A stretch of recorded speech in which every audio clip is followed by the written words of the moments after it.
Observer First Rank ZYX-427 stared at the holographic display with all three of their optical sensors, their crystalline form vibrating with concern. The scene before them showed thousands of humans lined up at various establishments across the planet, voluntarily consuming a dark, bitter substance that their scans clearly identified as a potent stimulant. "This is unprecedented," ZYX-427 announced to the observation team gathered in the cloaked orbital station. "These beings are systematically addicting themselves to a psychoactive compound, and they're paying currency for the privilege." Junior observer NYTH-189 floated closer to the display, their transparent body refracting the light from Earth below. "The substance appears in multiple forms, first rank. Sometimes it's served hot, sometimes cold, and often mixed with other compounds that our analysis suggests have no nutritional value." The observation post, disguised as a small asteroid in Earth's orbit, had been monitoring human civilization for 3 standard cycles now. Their mission was to assess whether humanity was ready for contact with the Galactic Federation of Sentient Species. So far, the findings had been concerning. "Show me the neural scans again," ZYX-427 commanded, their crystalline structure shifting into what the team recognized as their scientific configuration. The holographic display switched to show human brain activity before and after consuming the substance.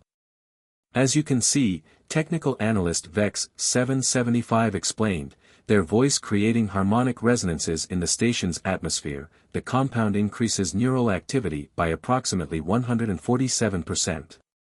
The humans appear to be using it to artificially enhance their productivity and combat their species' need for regular consciousness shutdown. They call it coffee," NYTH-189 added, pronouncing the word as if it were a particularly complex mathematical equation. "And they have entire establishments dedicated to its distribution. They call them coffee shops or sometimes Starbucks." ZYX-427's structure briefly flickered with what the team recognized as their equivalent of a shutter. "And they consume this coffee daily?" "Multiple times daily," first rank, VEX-775 confirmed. "Some humans appear to be unable to function without it. They become irritable and experience physical discomfort if they don't maintain regular consumption." The observation room fell silent except for the soft hum of their monitoring equipment. ZYX-427 began to pulse with the pale blue light that indicated deep thought. After several moments, they spoke again. "Send a priority communication to the High Council," they ordered. "The humans are clearly trapped in a civilization-wide addiction cycle. As members of the Galactic Federation, we have a moral obligation to intervene." Intervention. NYTH-189 structure shifted to display uncertainty patterns. "But first rank, the non-interference protocols. The protocols have exceptions for cases of clear and present danger to a developing species," ZYX-427 countered. "Look at these readings. The humans are becoming dependent on this substance to maintain basic functionality. It's only a matter of time before their entire society collapses under the weight of this addiction." The team watched as another group of humans on the display below rushed into a coffee shop, emerging minutes later clutching their cups like precious artifacts. One human took a sip and made an expression that the observation team's cultural analysts had previously associated with religious ecstasy. "We'll need to be subtle," ZYX-427 continued, their form now glowing with purpose. "We can't risk direct contact, but perhaps we can modify their coffee supply. Make it less appealing, break their dependency gradually. I'll begin developing a compound," VEX-775 offered, already accessing the station's chemical synthesis databases. "Something that will make the coffee taste unpleasant without causing harm." As the team began their preparations, none of them noticed junior observer NYTH-189's slight vibration of concern. They had been studying human history longer than the others, and something about this species suggested they might not react to interference in quite the way the team expected. "But surely," NYTH-189 reasoned, "even humans couldn't be so attached to a simple beverage that modifying it would cause any significant problems." Could they? The High Council's response arrived faster than expected, their approval transmitted on a priority quantum channel. Operation Caffeine Salvation was officially authorized, and Earth's coffee supply was about to undergo an unprecedented modification. The observers were confident their plan would save humanity from its self-imposed chemical dependency. They had no way of knowing they were about to trigger one of the most significant events in human history, all because they underestimated humanity's relationship with their favorite morning beverage. The Galactic Federation's mobile laboratory ship, Enlightened Intervention, materialized above Seattle, its advanced cloaking systems rendering it invisible to Earth's primitive detection systems. Inside, lead chemical engineer RYX-882 surveyed their creation with all their sensory crystals, their form gleaming with pride. "Behold," they announced to the assembled intervention team, "the culmination of our efforts." A floating containment field held a swirling, iridescent compound that seemed to defy the normal laws of physics. When introduced to their coffee supply, this modified molecule will bind to the caffeine compounds, making the taste increasingly unpalatable while gradually reducing its stimulant effects. First-rank ZYX-427 examined the compound, their crystalline structure refracting light in approval patterns. "Excellent work, engineer. And you're certain it's completely safe for human consumption?" "Absolutely," RYX-882 assured them. "We've run it through every simulation possible. The worst side effect might be a slight metallic aftertaste that should help discourage continued coffee consumption." The intervention team had chosen Seattle for their first deployment, identifying it as a major hub of coffee culture after observing the high concentration of coffee shops and something their cultural analysts had termed hipster baristas. "Begin the deployment sequence," ZYX-427 ordered. "Remember, we must maintain absolute secrecy. The humans cannot know they're being saved until they're free from their addiction." The team deployed their microscopic delivery drones, each one carrying a fraction of the compound. The drones, invisible to human detection, infiltrated Seattle's largest coffee bean processing facility. As night fell, they began their work, modifying millions of coffee beans at the molecular level. Meanwhile, in the facility below, Night Shift Supervisor James Rodriguez was making his final rounds, clutching his fourth cup of coffee of the shift. He paused, squinting at the ceiling. For a moment, he could have sworn he saw something shimmer in the air above the main storage silos. He shrugged it off, clearly, he needed another espresso. The next morning, as Seattle's coffee shops began their daily operations, the intervention team watched eagerly from their observation posts. At Lunar Beans, one of the city's most popular cafes, barista Sophia Williams was preparing the first batch of their signature morning blend. "Something's different," she muttered, frowning at the beans as she ground them. They seemed to have an unusual sheen, almost like they were sparkling under the shop's artisan lighting fixtures. The first customers began streaming in, their pre-caffeine expressions ranging from mild zombification to outright desperation. Tom Fletcher, a software engineer and self-proclaimed coffee connoisseur, was first in line. "The usual, Tom?" Sophia asked, already starting his complex order, a triple-shot oat milk latte with an extra espresso shot, the kind of drink that made the intervention team's monitoring equipment spike in alarm. "You know it," Tom replied, stifling a yawn. "Had a late night debugging. Need the extra kick." Sophia prepared the drink, still puzzled by the strange behavior of the beans. The espresso shots seemed to swirl with an unusual iridescent pattern, but she figured it must be a trick of the light. Tom took his first sip right there at the counter, as he always did. Sophia watched expectantly, waiting for his usual commentary on the subtle flavor notes and perfect crema. Instead, his eyes widened, and he stared at the cup as if it had just started speaking Klingon. This is... he stammered. Up in the observation ship, the intervention team leaned forward eagerly. "Here it comes," RYX-882 whispered, their crystalline form vibrating with anticipation. "The first sign of rejection. This is amazing." Tom exclaimed, taking another large gulp. Sophia, what did you do differently? It's like I can taste colors. And my mind, it's so clear. I feel like I could code for days. In the ship, RYX 882's structure dulled in confusion. That's not supposed to happen. Throughout the morning, similar scenes played out across Seattle. Instead of being repulsed by the modified coffee, humans were flocking to it in unprecedented numbers. Social media was buzzing with posts about the magical coffee that seemed to enhance both flavor and effects.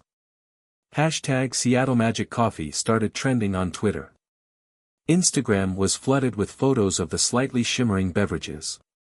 One influencer claimed the coffee had helped them achieve enlightenment and solve complex differential equations simultaneously. By afternoon, the intervention team was in crisis mode. The compound was supposed to make it unpalatable. RYX 882 wailed, their crystalline form now displaying distress patterns that made them look like a malfunctioning disco ball. Perhaps we should review our understanding of human taste preferences, Junior Observer NYTH 189 suggested diplomatically, trying not to look too smug about their earlier reservations. First Rank ZYX 427 watched in horror as humans began driving from neighboring cities to experience the Seattle coffee phenomenon. News vans were appearing outside popular cafes. Someone had already created a Reddit community dedicated to mapping which coffee shops had the enhanced beans. Abort the operation, they finally ordered, their voice modulator barely containing their panic. Recall the modification drones immediately. But it was too late. The modified beans had already been shipped to distributors across the country. Reports were coming in from Portland, San Francisco, and New York about the extraordinary new coffee experience. Scientists were obtaining samples for analysis, and coffee industry experts were trying to understand what had caused the sudden change in their product. As the intervention team watched their plan spectacularly backfire, a message arrived from the High Council: explain immediately.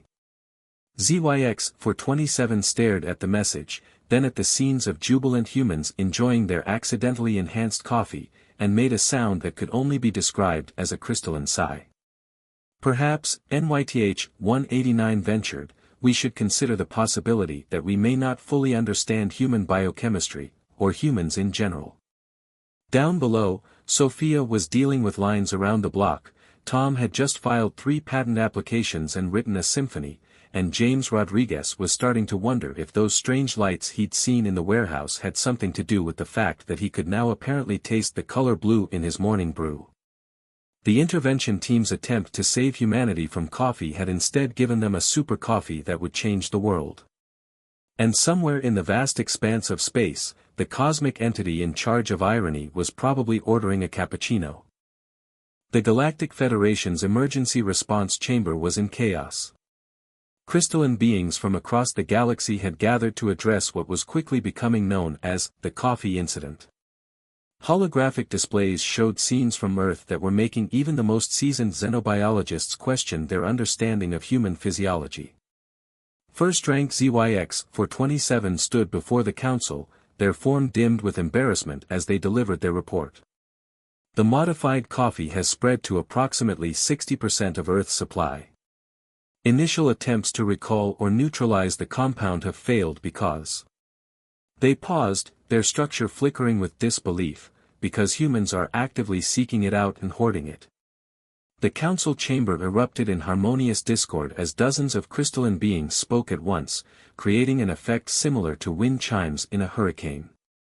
High Counselor Prism 001 called for order by emitting a frequency that made everyone's crystals vibrate uncomfortably. Show us the latest data, Prism 001 commanded. The holographic displays shifted to show various scenes from Earth. In a research laboratory at MIT, scientists who had consumed the modified coffee were making unprecedented breakthroughs in quantum mechanics. A group of artists in Paris were creating works that seemed to bend reality after their morning café au lait. In Silicon Valley, a startup founded by engineers running on the enhanced coffee had just developed an AI that could successfully explain why kids love the taste of Cinnamon Toast Crunch. The compound isn't just failing to discourage consumption, lead chemical engineer RYX882 explained, their voice modulator crackling with stress. It's somehow optimizing the coffee's effects on human consciousness. They're experiencing enhanced cognitive function, improved pattern recognition, and increased creative capacity. And the side effects, a council member demanded.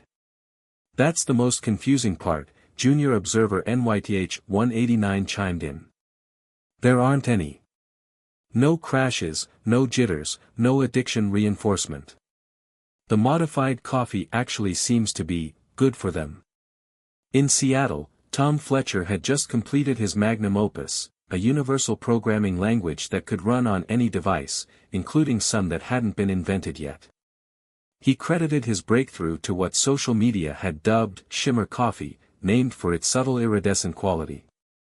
Sophia Williams had expanded Lunar Beans into a franchise overnight, with lines stretching around blocks in every major city. She'd also somehow solved the age-old problem of keeping the milk steamer clean, a breakthrough that had professional baristas weeping with joy. The intervention team watched in mounting horror as humans began to exhibit even more unexpected behaviors. People were having civil political discussions on Twitter. Customer service representatives were genuinely enjoying their jobs. Someone had finally figured out how to fold a fitted sheet properly and posted a video that actually made sense. The compound appears to be enhancing their natural capabilities, RYX882 explained to the council. But it's also promoting something they call common sense, a trait our xenologists had previously classified as vestigial in the species. In the council chamber, a junior analyst suddenly chimed in with alarming news. We're detecting unusual patterns in human scientific advancement. At this rate, they'll discover faster-than-light travel within, oh no. Within what? Prism 001 demanded. Within the next 18 months, the analyst's crystalline structure paled to near transparency. They're already questioning why their coffee suddenly improved, and some of their scientists are getting uncomfortably close to detecting our quantum manipulation signatures. The council erupted again. Humanity wasn't supposed to achieve that level of technology for at least another century. The carefully planned schedule for first contact was being shattered by a beverage modification gone wrong.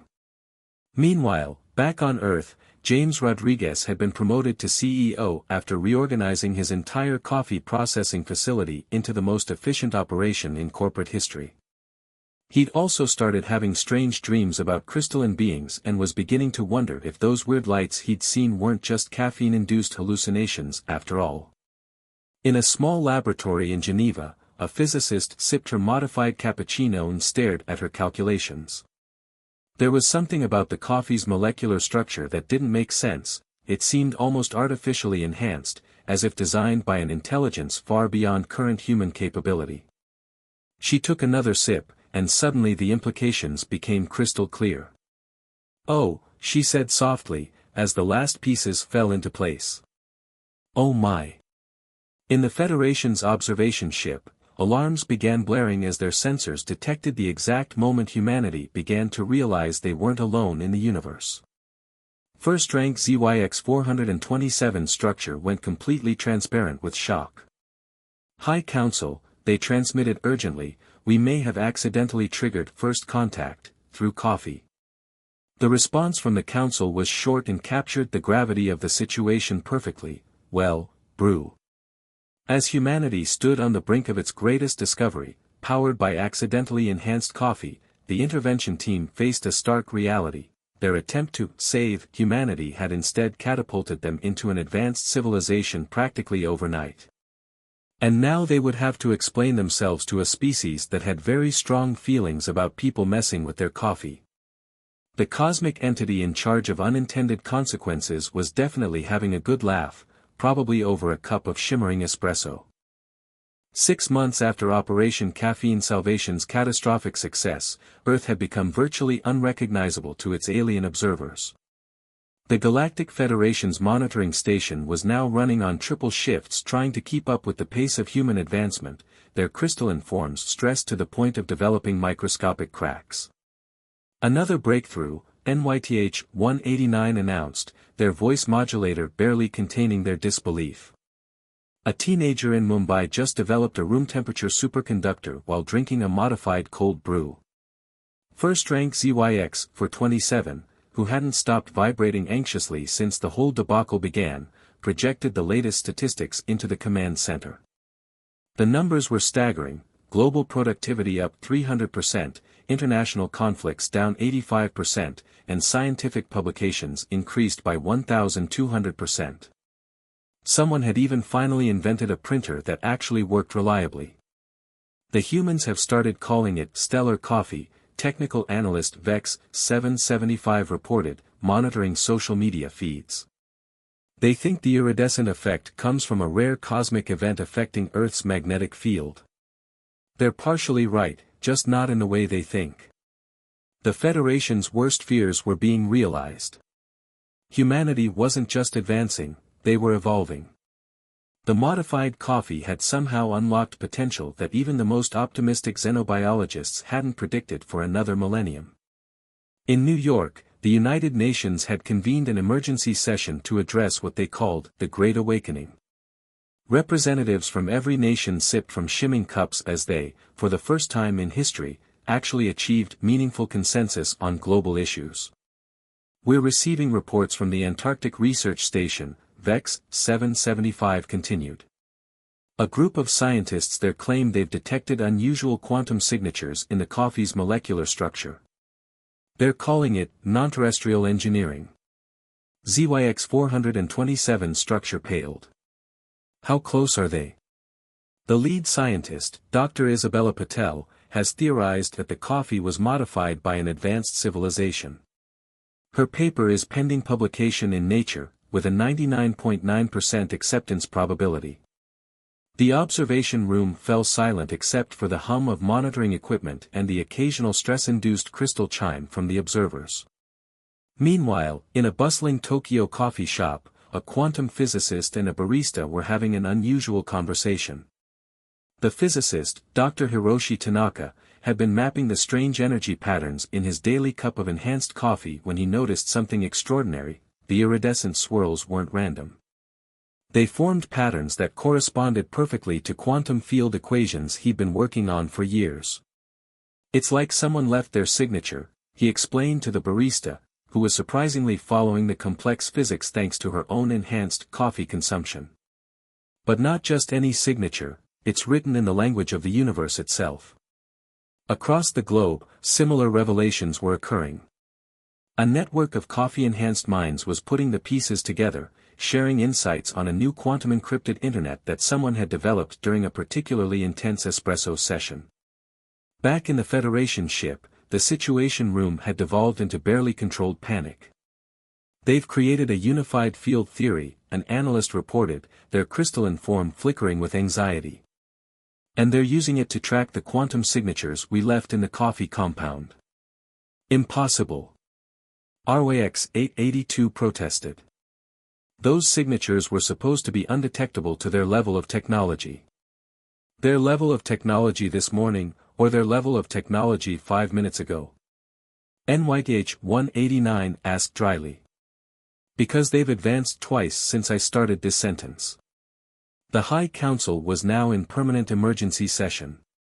The carefully planned first contact protocols, designed to be implemented over centuries, were being rendered obsolete by the hour.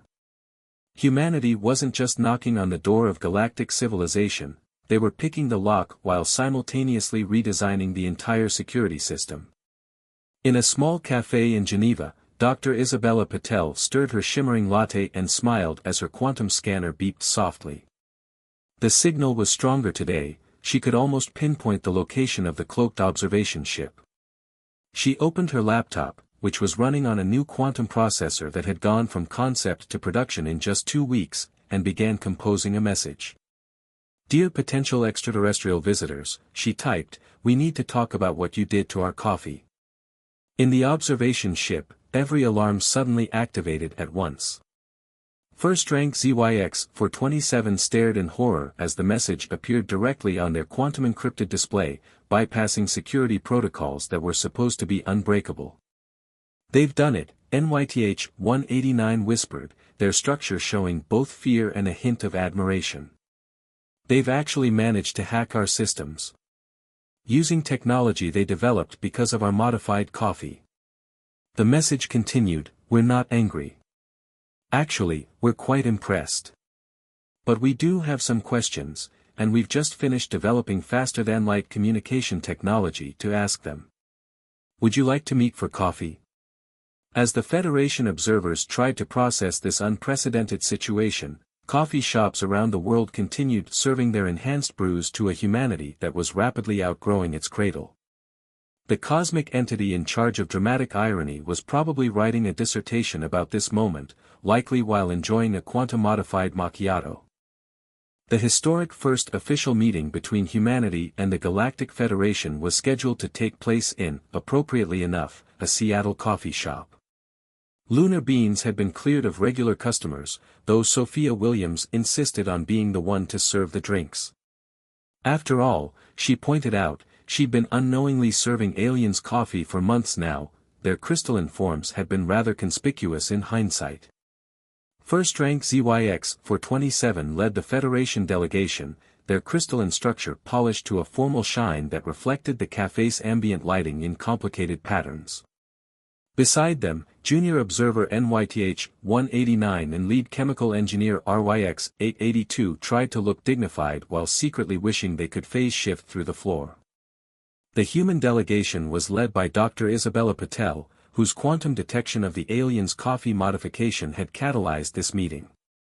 She was joined by Tom Fletcher, whose new programming language had revolutionized global communications, and James Rodriguez, who had apparently suspected alien involvement ever since he saw those strange lights in his warehouse. "So," Dr. Patel began, sipping her shimmering latte, "you tried to save us from coffee by making it better." ZYX 427 structure flickered in embarrassment. "We may have miscalculated slightly." "Slightly?" Tom raised an eyebrow. "I wrote an operating system for quantum computers while drinking your modified espresso. Last week, a barista in Brazil solved the P versus NP problem between making cappuccinos." The Federation representatives shifted uncomfortably, creating a sound like wind chimes in a gentle breeze.